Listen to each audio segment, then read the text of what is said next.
ఈ యొక్క పాలమూరు అంటేనే సంస్థాగతంగా పట్టుకున్నటువంటి జిల్లా కాబట్టి మనం అందరం కూడా సంయమనం పాటించి ఈ యొక్క కార్యక్రమాన్ని నిర్విఘ్నంగా నిర్వహించుకోవాలని అందరికీ విజ్ఞానాలు తెలియజేస్తూ ఈ యొక్క కార్యక్రమానికి చేసినటువంటి కార్యకర్తలకు అందరూ కూడా నమస్కారాలు. మనం భారతీయ జనతా పార్టీ సంస్థాగతంగా ఉన్నటువంటి ఎన్నికల్లో మన రాష్ట్ర అధ్యక్షుడిని ఎన్నుకున్నాం. ఘనంగా ఈరోజు పాలమూరు జిల్లాకు స్వాగతం పలికినాం. అందరం కూడా జయ ధ్వనాలతోటి మనం మొత్తం కూడా పెద్ద ర్యాలీ నిర్వహించి ఈ యొక్క సభా ప్రాంగణానికి వచ్చినాం. కాబట్టి మనం అందరం కూడా మన యొక్క గౌరవనీయమైనటువంటి రాష్ట్ర అధ్యక్షులు కూడా మనం గౌరవించుకోవాల్సిన తీరుగా మనం గౌరవించుకోవాలి. ఈ రకమైనటువంటి ఇబ్బందులు కాకుండా మనం, ఎందుకంటే ఈ యొక్క సభ అన్నటువంటి చాలా ముఖ్యమైనటువంటి సభ కాబట్టి మన అందరూ కూడా సంయమనం పాటించి ఈ యొక్క కార్యక్రమాన్ని నిర్వహించుకుందాం. కాకుండా గతంలో కూడా మనం ఎమ్మెల్యేలు గెలిచినాం, ఎంపీలు గెలిచినాం, ప్రస్తుతం ఎంపీ గారిని కూడా గెలిపించుకున్నాం. ఈ రకమైనటువంటి ఎదుగుదలలో మనం ఉన్నాం. వచ్చే ఎన్నికల్లో కూడా మనం అనేక రకమైనటువంటి గ్రామ పంచాయతీలే కానీ, ఎంపీటీసీలే కానీ, జడ్పీటీసీలే కానీ అటు వాటన్నిటిలో గెలుపుకోవడానికి మన పెద్దలందరూ సందేశిస్తారు. కాబట్టి మనం అందరూ వచ్చే ఎన్నికలకు సంసిద్ధం కావాలని సందర్భంగా माता की जय बीजेपी, जय बीजेपी. नरेंद्र मोदी गारी नायकत्వం, नरेंद्र मोदी गारी नायकत्వం, రామచంద్రరావు గారి నాయకత్వం. సభాధ్యక్షులు జిల్లా పార్టీ అధ్యక్షులు శ్రీనివాస్ రెడ్డి గారు, మన ముఖ్య అతిథి అయినటువంటి మరి రాష్ట్రంలో కొత్తగా బాధ్యతలు స్వీకరించి మన అధ్యక్షులు పెద్దలు రామచంద్రరావు గారు, మన పార్లమెంట్ సభ్యులు శ్రీమతి డికే అన్నమ్మ గారు, వేదికలు అందించిన పెద్దలు, ముందు ఉన్నటువంటి పార్టీ నాయకులకు, కార్యకర్తలకు అందరికీ కూడా నా హృదయపూర్వక నమస్కారం. రామచంద్రరావు గారు అధ్యక్ష పదవి చేపట్టిన తర్వాత మొట్టమొదటిసారిగా మహబూబ్నగర్కు రావడం, మీరు ఎంత పెద్ద ఎత్తున మరి స్వాగతం పలికినందుకు అందరూ కూడా ధన్యవాదాలు తెలియజేస్తున్నా. చాలా వర్షం ఉన్నా కూడా చాలా మంది కూడా రోడ్ల మీద షాద్ నగర్, రాజాపూర్, బాలానగర్, మరి జడ్చల దగ్గర కూడా పెద్ద ఎత్తున కార్యకర్తలు వాళ్ళకి స్వాగత వర్షంని కూడా వాళ్ళు పట్టించుకోకుండా పేర్లతో సమయాన్ని వృధా చేయడం పేర్లు తీసుకొని వేదికమైనటువంటి అందరికీ కూడా, వేదిక ముందు ఉన్నటువంటి కార్యకర్తలందరికీ, అక్కలకు, చెల్లెళ్లకు, అన్నలకు, తమ్ములకు, మీడియా మిత్రులకు అందరికీ కూడా నా యొక్క నమస్కారం తెలియజేస్తా ఉన్నా. మరి ఈరోజు కార్యకర్తలతో సమావేశం కావాలని, అధ్యక్షుడిగా ఎన్నికైన తర్వాత ప్రతి జిల్లాలో పర్యటించాలి, ప్రతి కార్యకర్తను కూడా కలుసుకోవాలి, పార్టీని బలోపేతం చేయాలి, ప్రతి జిల్లాలో కూడా భారతీయ జనతా పార్టీని బలోపేతం చేయాలని, రాబోయేటటువంటి స్థానిక సంస్థల ఎన్నికల్లో పెద్ద ఎత్తున భారతీయ జనతా పార్టీ కార్యకర్తలు గెలవాలని, రాబోయే కాలంలో మనం అధికారంలోకి రావాలంటే స్థానిక సంస్థల్లో మన కార్యకర్తల గెలుపు, స్థానికంగా మన యొక్క బలాన్ని పెంచుకోవడానికి ఇది ఒక సువర్ణ అవకాశం అని, అవకాశాన్ని మనం పూర్తిగా సద్వినియోగం చేసుకోవాలని కార్యకర్తలకు అందరికీ మార్గదర్శనం చేయడానికి ఈరోజు మన రాష్ట్ర అధ్యక్షులు రామచంద్రరావు గారు ఇక్కడ రావడం జరిగింది. ఈరోజు గ్రామ గ్రామాన ప్రతి గ్రామంలో కూడా ప్రజలందరూ కూడా భారతీయ జనతా పార్టీ వైపు చూస్తూ ఉన్నారు. నరేంద్ర మోదీ గారి నాయకత్వంలో తెలంగాణ కూడా భారతీయ జనతా పార్టీ అధికారంలోకి రావాలనేటువంటి ఆలోచన ప్రజల లోపల ఉంది. ఈ ఆలోచనను మనం అంతా నిజం చేయాల్సిన బాధ్యత మన కార్యకర్తలందరి పైన ఉంది. ప్రజల్లోకి వెళ్ళాలి, ప్రజల మధ్యలో ఉండాలి. కేంద్ర ప్రభుత్వం, నరేంద్ర మోదీ గారి ప్రభుత్వం చేసినటువంటి అన్ని పథకాల విషయంలో ఇప్పటికే అనేక సార్లు మనం ప్రజల్లోకి వెళ్ళాం. ఇంటింటికి వెళ్ళాల్సినటువంటి అవసరం ఉన్నది. స్థానిక సంస్థల ఎన్నికల సందర్భంగా ప్రతి కార్యకర్త ఇంటింటికి కూడా వెళ్ళి కేంద్ర ప్రభుత్వం ద్వారా మనం పొందుతున్నటువంటి అన్ని అభివృద్ధి కార్యక్రమాలు ప్రతి ఒక్కరికి ఫ్రీగా అందిస్తున్నటువంటి రేషన్ బియ్యమే కానీ, రైతులకు అందిస్తున్నటువంటి కిసాన్ సమ్మాన్ నిధి కింద అందిస్తున్నటువంటి 6,000 రూపాయలే రైతుల సహకారమే కానీ, అదేవిధంగా రైతులకు సబ్సిడీ కింద అందిస్తున్నటువంటి ఎరువులే కానీ, ఒక్కొక్క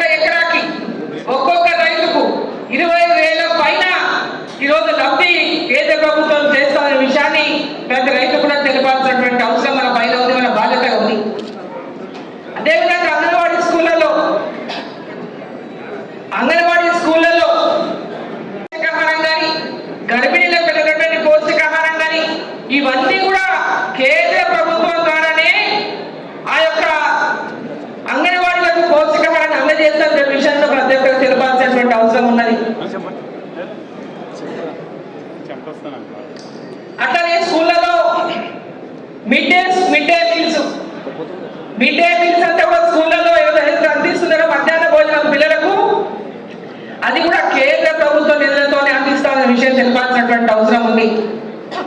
ఇవన్నీ కూడా గ్రామ స్థాయిలో రోజు కూడా ప్రజలు పొందుతున్నటువంటి లబ్ధి. ఈ చిన్న చిన్న విషయాలు అనిపించవచ్చు మనకు, కానీ పెద్ద ఎత్తున హాస్టళ్లలో భోజనం కానీ, మధ్యాహ్నం స్కూల్లో పిల్లల భోజనం కానీ, వాళ్ళకు యూనిఫామ్లు కానీ, వాళ్ళకు బుక్కులు కానీ, ప్రతి ఒక్కటి కూడా ఇలా కేంద్ర ప్రభుత్వం ద్వారా అందుతున్నటువంటి సహాయాన్ని మన కార్యకర్తలు ఇంటింటికి తీసుకెళ్లాల్సినటువంటి అవసరం ఉన్నది.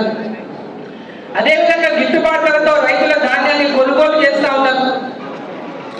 ఒకప్పుడు 2014 కంటే ముందు 1300 ఉన్నటువంటి బియ్యం ఇలా దాదాపు 2400 రైతులు అమ్ముకుంటా ఉన్నారు, MSPతో కొట్టున్నారు. అంటే రైతులకు పెద్ద ఎత్తున రూపాయిగా సబ్సిడీ ఇస్తూ, ఎరువుల దగ్గర వాళ్ళకు ఆదాయ ఖర్చు తగ్గిస్తూ, వాళ్ళు పండించినటువంటి పంటకు మద్దతు ధర ఇచ్చి రోజు రైతులను పెద్ద ఎత్తున కేంద్ర ప్రభుత్వం రైతుకు మద్దతు ఇచ్చిన విషయం తెలిపాల్సినటువంటి అవసరం ఉంది. గ్రామాల రైతులకు కేంద్ర ప్రభుత్వం అనేక పథకాల విషయంలో మీకు అందరికీ కూడా ఇంతవరకే కొన్ని బుక్కులు ఇచ్చినారు, లీఫ్లెట్ ఇచ్చినారు, ప్యాంప్లెట్ ఇచ్చినారు. కార్యకర్తలందరూ మరొకసారి వాటిని అంతా తీసుకొని గ్రామాల్లో ఇంటింటికి తెలపాల్సినటువంటి అవసరం ఉన్నది. అదేవిధంగా ఈ యొక్క రాష్ట్ర ప్రభుత్వం, ప్రస్తుతం ఉన్నటువంటి కాంగ్రెస్ ప్రభుత్వం తెలంగాణలో ప్రజలకు మాట ఇచ్చి ఎన్ని హామీలు అంటే 6 హామీలని మాట చెప్పి 420 హామీలు ఇచ్చి ప్రజలను మోసం చేసింది. 420 హామీలు ఇచ్చి తెలంగాణ ప్రజల్ని మోసం చేసి అధికారంలోకి వచ్చింది కాంగ్రెస్ ప్రభుత్వం. ఈరోజు 2 లక్షల రుణమాఫీ అని కొంతమందికే చేసిండు. రైతు బంధు 15,000 ఇస్తాం సంవత్సరానికి అని చెప్పి 12,000 చేసి అది కొద్ది మందికే ఇచ్చిండు. రైతు కూలీలకు సంవత్సరానికి 15,000 అన్నారు, ఇప్పటిదాకా 12,000 ఆ మాట కూడా ఎవరికి ఇవ్వలేదు. కౌలు రైతులకు 15,000 ఇస్తామన్నారు ఎకరాకి, ఎక్కడ కూడా కౌలు రైతులకు ఇప్పటిదాకా ఇవ్వలేదు. ఇట్లాంటి అనేక పథకాల విషయంలో స్కూళ్ళు అంటే పాఠశాలలో చదువుకుని కాలేజీలు ఎవరికి వచ్చి ఆడపిల్లలు ఏవైతే డిగ్రీ చేస్తున్నటువంటి విద్యార్థులకి ఎలక్ట్రిక్ స్కూటర్ ఇస్తామనేటువంటి మాట చెప్పిండు, ఆ మాట తప్పిండు. అమ్మాయిలు పెళ్లి చేసుకుంటుంటే, ఆడపిల్లల పెళ్లి అవుతుంటే కళ్యాణ లక్ష్మి అని 1,00,000 రూపాయలు తులం బంగారం అన్నారు, అది మాట తప్పిండు.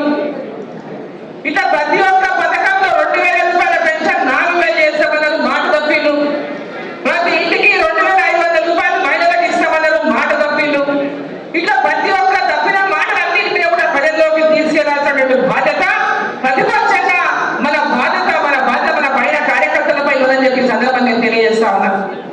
ప్రతి కార్యకర్త కూడా ఇవాళ గ్రామాల్లో ప్రజలు ఎక్కడైతే ఇందిరమ్మ ఇల్లు అని వాళ్ళు ఇందిరమ్మ ఇళ్ళ గురించి ఇవాళ పెద్ద ఎత్తున ప్రచారం చేసుకొని కేవలం వాళ్ళ కార్యకర్తలకు ఇల్లు ఇస్తున్నారు. ఎక్కడైతే పేదవాళ్ళు నిజంగా అవసరం ఉందని చెప్పి సందర్భంగా తెలియజేస్తా ఉన్నా. పేదవాళ్ళకి ఎవరెవరికి ఇల్లు రాలేదు, వాళ్ళ కోసం మన పార్టీ కార్యకర్తలు మండల స్థాయిలో బంధాల కార్యక్రమాలు చేపట్టాలని చెప్పి సందర్భంగా తెలియజేస్తా ఉన్నా. ఎక్కడికి వెళ్ళినా కాంగ్రెస్ వాళ్ళకి రాసుకుంటున్నారు పేర్లు, వాళ్ళ కమిటీ అంట వాళ్ళ పేర్లే రాసుకుంటున్నారని చెప్తున్నారు. మన కార్యకర్తలు కూడా మనం చెప్పినాం, ఎక్కడైతే ఏ గ్రామం ఉందని చెప్పి సందర్భాన్ని తెలియజేస్తా ఉన్నా. ఆ దిశగా మన కార్యకర్తలందరూ సిద్ధంగా ఉండి ప్రతి మండల కేంద్రంలో కూడా ప్రభుత్వ వ్యతిరేక విధానాల పైన, వాటిని అమలు చేయనటువంటి హామీల పైన పోరాటాలు చేయాలని చెప్పి ఈ సందర్భాన్ని నేను కోరుతా ఉన్నాను. ఆ దిశగా ముందు కట్టాలని చెప్పి కూడా ఈ సందర్భాన్ని నేను కోరుతా ఉన్నాను. అదే కాకుండా ఇవాళ మన జిల్లా అభివృద్ధి విషయానికి వస్తే, సాగునీటి ప్రాజెక్టుల విషయానికి వస్తే, మన జిల్లాలో పాలమూరు రంగారెడ్డి, ముఖ్యంగా ఈ పాలమూరు పార్లమెంటులో పాలమూరు రంగారెడ్డి ప్రాజెక్టు జూరాల దగ్గర నుంచి నీళ్లు తీసుకొని కనుక చేస్తుంటే ఈ పాటికి మహబూబ్ నగర్ పార్లమెంట్ లో అన్ని నియోజకవర్గాల్లో సాగునీరు అంది ఉండేది రైతులకి. అప్పుడున్నటువంటి టిఆర్ఎస్ ప్రభుత్వం జూరాల నుంచి కాకుండా తీసుకుపోయి శ్రీశైలం బ్యాక్ వాటర్లో నాగాపూర్ దగ్గర నీళ్లు తీసుకొని పెట్టడం వల్ల ఈరోజు ఆ నీళ్లు మనకు రానటువంటి దుస్థితి ఏర్పడింది. పాలమూరు రంగారెడ్డి పేరు మాత్రమే పాలమూరు రంగారెడ్డి, ఆడ పాలమూరు రంగారెడ్డి లేవు, 2 లేవాడు.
కొల్లాపూర్ దగ్గర తీసుకుపోవడం వల్ల వేల కోట్లు, ఇక్కడ 10,000, ఆ రోజు 10,000 కోట్ల అంచనాలు ఉండేదాన్ని డిపిఆర్ చేసినప్పుడు. అక్కడ దాన్ని ఇక్కడ నుంచి అక్కడికి అప్రోచ్ మార్చడం వల్ల ప్రాజెక్ట్ డిజైన్లు మారిపోయినాయి, దాని అప్రోచ్ మారిపోయింది, దాని ఎస్టిమేట్లు మారిపోయింది. 50,000 కోట్లకు మనమంతా కూడా ఖచ్చితంగా పాలమూరు రంగారెడ్డి పాత డిజైన్ ఉన్న ప్రాజెక్ట్ ఏదైతే ఉందో దూరాల దగ్గర నుంచి నీళ్లు తీసుకొని ఈ 7 నియోజకవర్గాలకు కూడా నీళ్లు అందించే విధంగా మరి ఆ ప్రాజెక్టును చేపట్టాలనేటువంటి ఒక పోరాటాన్ని మనం అందరం చేయవలసినటువంటి అవసరం ఉందని చెప్పి ఈ సందర్భాన్ని నేను తెలియజేస్తా ఉన్నాను. దానికి లీడ్ చేయడానికి నేను ముందుంటా, మీరందరూ ఎవరు ఉంటే ఆ ప్రాజెక్టు కోసం కూడా పోరాటం చేస్తామని చెప్పి తెలియజేస్తా ఉన్నాను. మన జిల్లా అభివృద్ధి కోసం చాలా మంది మాట్లాడుతుంటారు నాయకులు, కాంగ్రెస్ నాయకులు, కొంతమంది నాయకులు మాట్లాడుతుంటారు. అరుణమ్మ ఏం తెచ్చింది, కేంద్రంకి వెళ్ళి ఏమొచ్చినాయి, ఎంపీలు ఏం తెచ్చిండ్రు అని. తెలివిలేని సన్నాసులారా, ఇప్పుడు వచ్చే ప్రతి రూపాయి నరేంద్ర మోదీ గారి ప్రభుత్వం ఇచ్చేది. ఇలా మీరు ఖర్చు పెట్టే ప్రతి రూపాయి కేంద్ర ప్రభుత్వం ఇస్తేనే ఇక మీరు ఖర్చు పెట్టుకున్నారు, మీరు ఇలా గ్రామాల్లో మీరు ప్రోగ్రాంలు చేస్తున్నారు అనేటువంటి విషయాన్ని చెప్తున్నారు. ఎవరైతే ఆ మాట మాట్లాడుతున్నారో ఆ మాటలు సోయి తప్పి మాట్లాడదని చెప్పి నేను సందర్భంగా నేను తెలియజేస్తా ఉన్నా. వాళ్ళు అనుకున్నారు మాట తీసుకుపోయి ఎవరైనా జేబుల డబ్బులు తీసుకుపోయిందా? మీరంతా వసూలు చేసి ప్రజల సొమ్ముతోనే కదా, ప్రజల దగ్గర నుంచి వచ్చిన ట్యాక్స్లే కదా, మరి ఎందుకు పింఛన్లు ఇస్తలేరు? ఎందుకు ఇచ్చిన మీరు ఇచ్చిన హామీల ఎందుకు ప్రజలకు నెరవేరుస్తలేరు? ఎందుకు రైతు భరోసా ఇస్తలేరు? ఎందుకు చదువుకున్న ప్రజలకు నా నెలకు 4,000 ఇస్తాం ఉద్యోగులకు అని చెప్పినటువంటి నిరుద్యోగులకు ఎప్పటిదాకా ఎందుకు మీ మాట మీద నిలబెట్టుకుంటలేరు? 1,00,000 రూపాయలు తులం బంగారం ఎందుకు ఇస్తలేరు? ఇదంతా మీరు ప్రజల దగ్గర నుంచి వసూలు చేసే డబ్బుతోనే కదా మీరు పథకాలు ఇచ్చేది. మీ ఇళ్ళకి తెచ్చామని ఇస్తున్నారా? ఇల్లు మాట్లాడే నాయకులు వాళ్ళ ఇళ్ళకి తెచ్చామని ఇస్తున్నారా? వీళ్ళు కేంద్రం తీసుకుపోతుంది, కేంద్రం వాడికి వెళ్ళి మేము ఇంత కడుతున్న వాడికి వెళ్ళి ఇంత వస్తుంది అనేటువంటి మాటలు తెలియలేని దద్దమ్మలు ఒకసారి ఆలోచన చేసుకోవాల్సినటువంటి అవసరం ఉన్నది. ఈరోజు ప్రతి ఒక్క రాష్ట్రంలో ప్రజలు ఇచ్చినటువంటి ట్యాక్స్ల ద్వారానే ప్రభుత్వాలు నడుస్తాయి. ప్రభుత్వం అంటేనే ప్రజల సొమ్ము, ప్రభుత్వ సొమ్ము అంటేనే ప్రజల ద్వారా కలెక్ట్ అయినటువంటి సొమ్మే ప్రజల సొమ్ము, ప్రభుత్వ ఆదాయం. అనేక రకాలుగా ఈరోజు అభివృద్ధి కార్యక్రమాల్లో ఖర్చు పెడతా ఉంటే ఓర్వలేక ఈరోజు భారతీయ జనతా పార్టీ మీద ఓర్వలేనటువంటి మాటలతో ప్రజల లోపల పెద్ద ఎత్తున నరేంద్ర మోదీ గారు ప్రతి ఇంట్లో నరేంద్ర మోదీ గారు ఇలా ప్రతి ఇంట్లో నరేంద్ర మోదీ గారు పేరు చెప్పుకొని ఉచిత బియ్యాన్ని తింటున్నారు, రేషన్ బియ్యాన్ని. ఈరోజు ప్రతి ఒక్కరి గుండెలో నరేంద్ర మోదీ గారు స్థానం సంపాదించుకున్నారని ఓర్వలేక వాళ్ళు మాట్లాడేటటువంటి మాటలకు ప్రతి కార్యకర్త ఇంటింటికి వెళ్ళండి. స్థానిక సంస్థల ఎన్నికలు వచ్చినాయి కాబట్టి ఇంటింటికి వెళ్ళి వివరంగా చెప్పండి. ఈ తెలంగాణ రాష్ట్రాన్ని మనం ఏదైతే కోరి తెచ్చుకున్నామో, కోరి ఏర్పాటు రాష్ట్రం రావాలని కోరి తెచ్చుకున్నామో, ఈ రాష్ట్రంలో యొక్క ప్రజల ఆకాంక్షలు నెరవేరాలంటే తెలంగాణ రాష్ట్రంలో భారతీయ జనతా పార్టీ అధికారంలోకి వస్తేనే అది సాధ్యమవుతుంది. టిఆర్ఎస్ పార్టీని చూసిండ్రు, కాంగ్రెస్ చూస్తున్నారు. ఎప్పుడు కూడా భారతీయ జనతా పార్టీ కాబట్టి ప్రజల యొక్క ఆలోచన ఆకాంక్ష ఏదైతే ఉందో దాన్ని మనమంతా కూడా ఉపయోగించుకోవడానికి ప్రజలకంతా కూడా ఇంటింటికి వెళ్ళి ఆ యొక్క వాళ్ళు ఇచ్చేటటువంటి అవకాశాన్ని మనం తీసుకోవాల్సినటువంటి బాధ్యత మనం అందరూ కూడా తీసుకోవాల్సినటువంటి అవసరం ఉందని చెప్పి నేను తెలియజేస్తా ఉన్నాం. ఆ దిశగా ప్రతి కార్యకర్త కృషి చేయాలని చెప్పి సందర్భంగా కోరుతా ఉన్నాం. ఇక కొంచెం డీవియేట్ అయితే ఇప్పుడు సబ్జెక్ట్ పార్టీ కార్యకర్తలు, పార్టీకి పట్టుకొమ్మలు, పార్టీ కార్యకర్తలు పార్టీకి పట్టుకొమ్మలు. ప్రతి ఒక్కరు మాట్లాడేటప్పుడు డిసిప్లిన్, క్రమశిక్షణ గురించి మనం చాలా బాగా. భారతీయ జనతా పార్టీ అంటే క్రమశిక్షణ కలిగినటువంటి పార్టీ.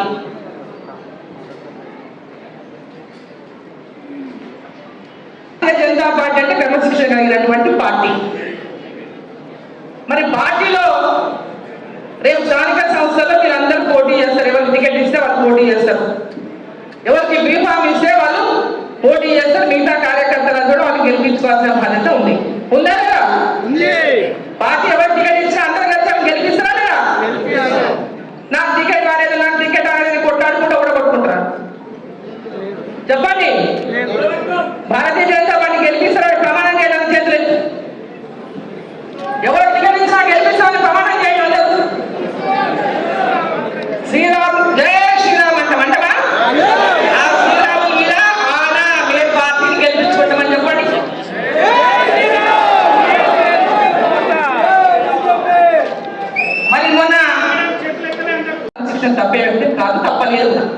ఇప్పుడు కూడా మీరున్నారు కాబట్టి మీ ముందు ఇంతమంది ఎదురు చెప్తున్నా, లోపల ఒకటి బయట ఒకటి చెప్పేది మాకు అలవాటు లేదు.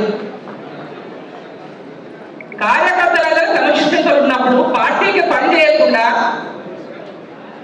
పార్టీని ఓడించడానికి పనిచేసిన కార్యకర్తలకు మరి క్రమశిక్షణ రాహిత్య చర్యలు ఉండాలా లేదా? ఉండాలి.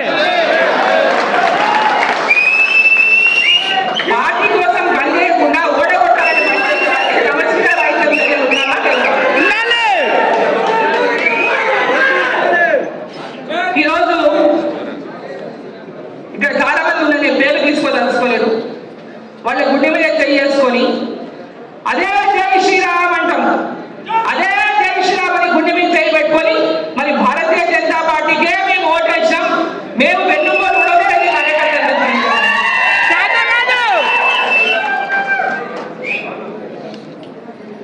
పొరపాటు చేసాం సరిదిద్దుకుంటామంటే కార్యకర్త ఎవరైనా అవకాశం తీసుకో తప్పు లేదు. కానీ మళ్ళీ దబాయింపు రకంగా ఉల్టాగా మన చేయడం అనేది క్రమశిక్షణ రాహిత్యమా కాదా?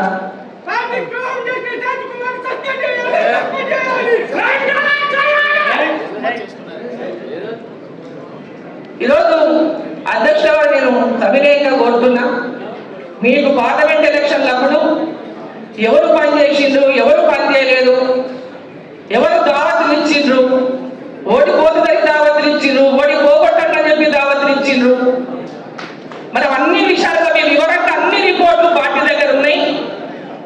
ఆ విషయాలన్నీ కూడా మీరు, ఎందుకంటే మీరు చాలా న్యూట్రల్ గా పార్టీ యొక్క గెలుపు కోసమే, పార్టీని అధికారంలోకి తేవడం కోసమే పార్టీ మిమ్మల్ని ఇక్కడ న్యూట్రల్ గా ఉండాలని మిమ్మల్ని నియమించింది.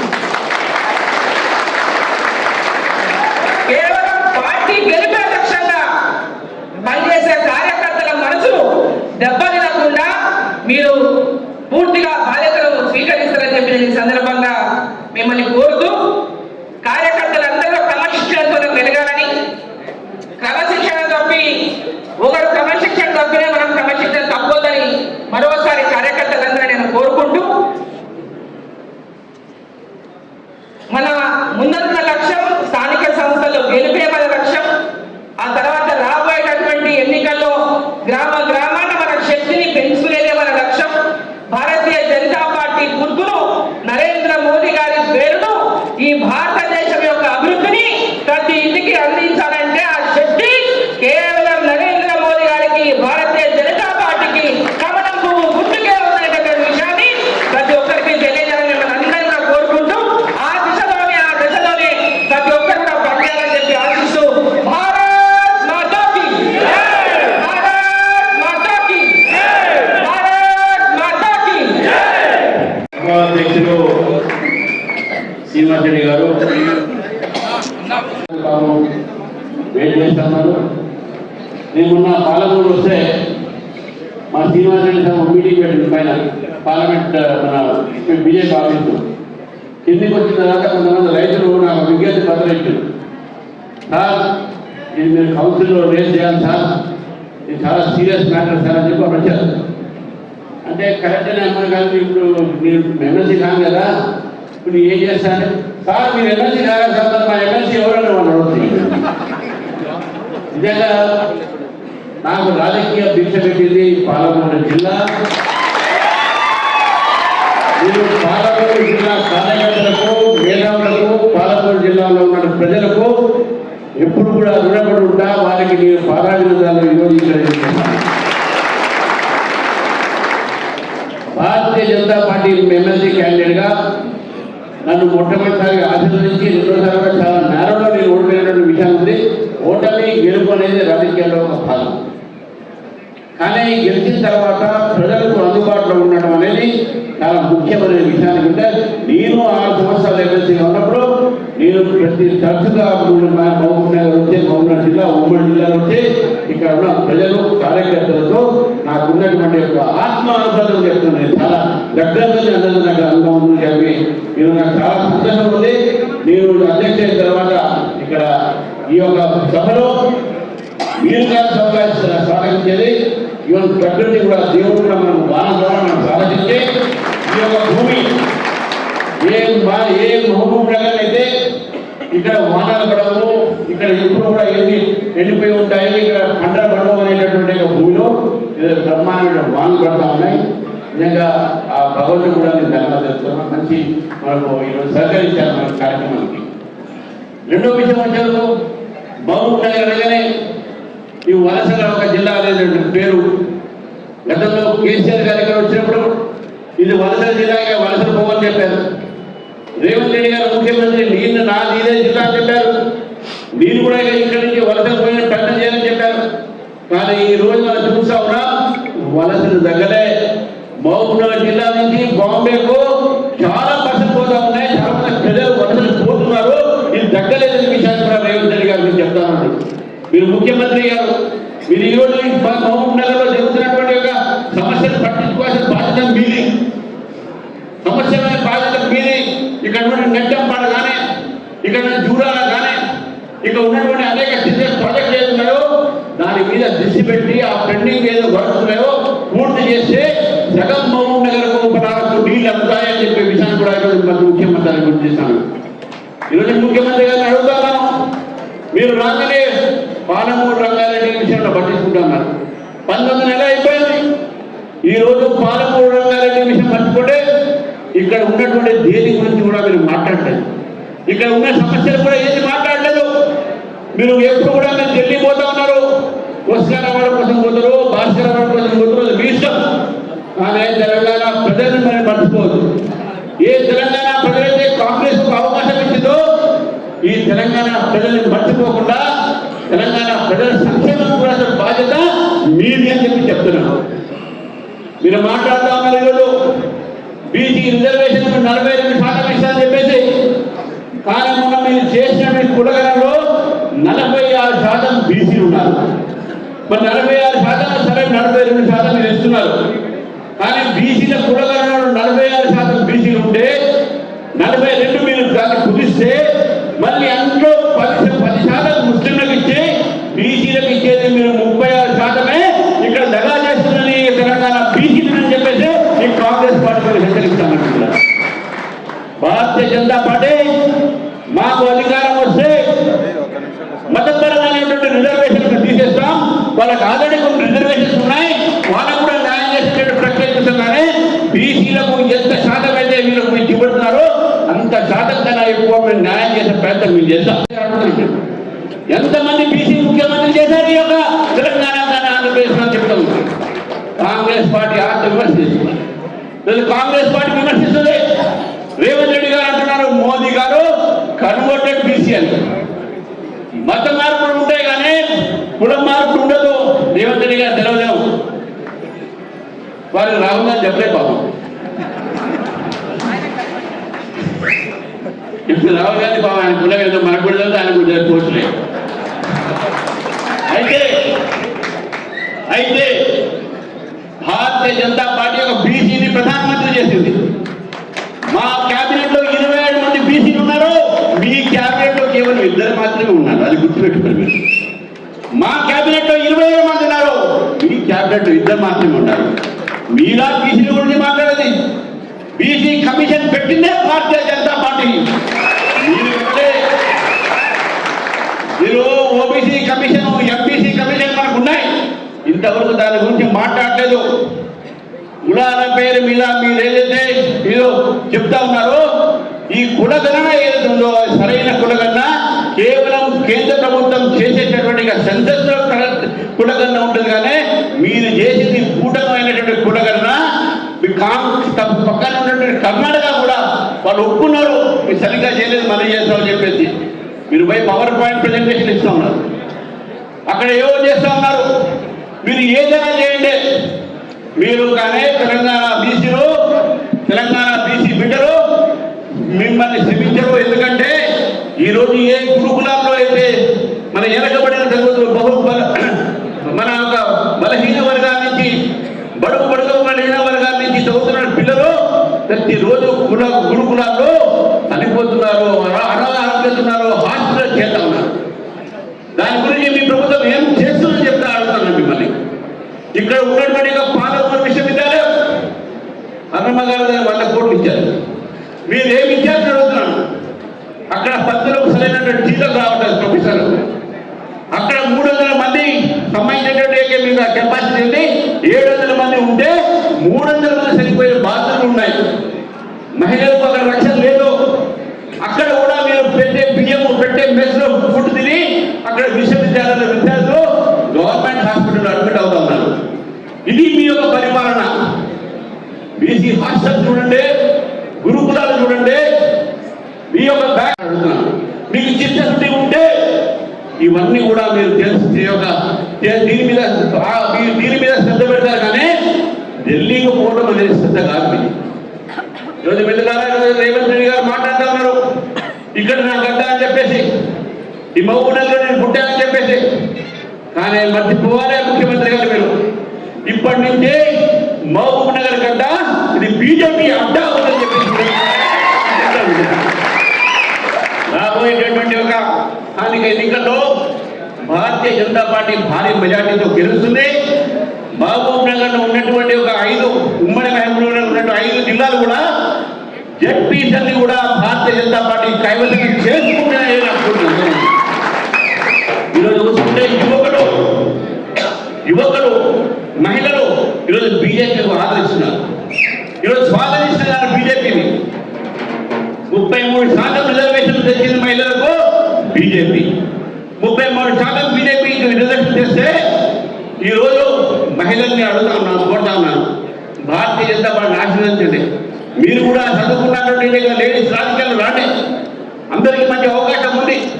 యువకులు కూడా కోరుతా ఉన్నాను, బీజేపీ రాబోయే రోజుల్లో బీసీలకు యువకులకు పెద్దపీట వేస్తుంది, మహిళలకు కూడా పెద్దపీట వేస్తుంది. ఈరోజు చెప్తాను అనుకుంటున్నాను. కాబట్టి ఈరోజు మనందరం కూడా రాజకీయ చరిత్రను మనం మారుతాం. తెలంగాణలో మీరు బీఆర్ఎస్ ఒక అవకాశం ఇచ్చారు, తెలంగాణలో మీరు కాంగ్రెస్ ఒక అవకాశం ఇచ్చారు, తెలంగాణ ప్రజలు బీజేపీకి అవకాశం ఇవ్వడానికి సిద్ధంగా ఉన్నారు. కాబట్టి మీరు కార్యకర్తలు ఇంతకుముందు అన్నగా చెప్పినట్టు ఇంటింటికి తిరిగి నరేంద్ర మోదీ గారి నాయకత్వంలో జరిగినటువంటి అభివృద్ధి కార్యక్రమాలు, నరేంద్ర మోదీ గారు తీసుకునే పథకాలు, నరేంద్ర మోదీ గారు చేసినటువంటి పనులు, ఈరోజు జడ్జల్లా మెరికల్ అయితే రహదారులు, ఈరోజు మళ్ళీ ఉన్నటువంటి బెంగళూరు రహదారులు కూడా 8 లైన్ చేస్తున్నారు కూడా. ఇవన్నీ కూడా డెవలప్మెంట్ మన కళ్ళ ముందు కనబడతా ఉన్నాయి. కాబట్టి మరొకసారి కోరుతా ఉన్నాను, కార్యకర్తలు రాబోయేటటువంటి 3 సంవత్సరాలు ప్రతి ఎన్నికలో మీరు సక్రియంగా ఉండే ప్రజల దగ్గరికి వెళ్ళి మనం అందరం కూడా కష్టపడితే రేపు జరగబోయేటటువంటిగా 2028 ఎలక్షన్లో భారతీయ జనతా పార్టీ అధికారంలో వస్తుంది అనే విషయాన్ని తెలియజేస్తాను. స్థానిక ఎన్నికలతో పాటు మనం గెలుస్తాం. చివరికి ఒక మాట చెప్తా ఉన్నారు మిత్రులారా, పార్టీ పెరుగుతూ ఉన్నాయి, పార్టీలో కార్యకర్తలు వస్తూ ఉన్నారు, కొత్త వాళ్ళు పార్టీలో జాయిన్ అవుతా ఉన్నారు. ఈ పార్టీలో క్రమశిక్షణ చాలా ముఖ్యం. ఈ పార్టీలో ఏ నాయకుడు కూడా పార్టీకి గొప్పడు కాదు, పార్టీ తల్లి లాంటిది. పార్టీకి ద్రోహం చేస్తే ఏదో రోజు దాని చర్య ఉంటుందని చెప్పి తెలియజేస్తూ క్రమశిక్షణతో అందరూ కూడా ముందుకు పోవాలి, నడవాలి, బీజేపీని గెలిపించాలనే ఉద్దేశంతో అందరూ కూడా కలుద్దామని చెప్పి తెలియజేస్తూ ఈ అవకాశం ఇచ్చినందుకు కూడా ధన్యవాదాలు. భారత్ మాతాకి జై. జై తెలంగాణ. రెడ్డి గారు అందరూ